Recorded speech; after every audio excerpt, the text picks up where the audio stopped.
परभणीच्या गंगाखेड शहरातून परभणीकडे जाणाऱ्या दुचाकीचा अपघात होऊन पती पत्नी ठार झाल्याची घटना गुरुवारी 5 फेब्रुवारी रोजी संध्याकाळी 6:15 सुमारास रुमणा पाटीच्या पुढील दैठणा गोलाईत घडली आहे। या घटनेने गंगाखेड शहरात हळहळ व्यक्त केली जात आहे।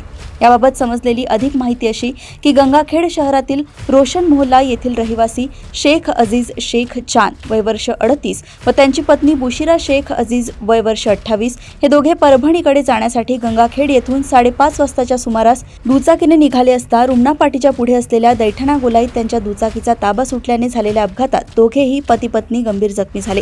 या अपघाताची माहिती समजताच रुग्णवाहिकेचे चालक कुलदीप खंदारे डॉक्टर लुकमान शेख यांनी घटनास्थळी धाव घेत गंभीर जखमी बुशिरा शेख अजीज यांना परभणी येथील रुग्णालयात हलवले, तर खासगी रुग्णवाहिका चालक राम भालेराव, हनुमान इंगळे, नामदेव दहिफळे आदींनी शेख अजीज शेख चांद यांना गंगाखेड उपजिल्हा रुग्णालयात हलवले।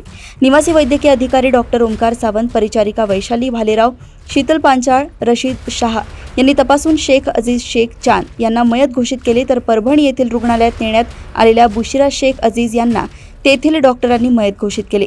दुचाकी अपघातात पती पत्नीचा मृत्यू झाल्याने गंगाखेड शहरात हळहळ व्यक्त केली जात आहे।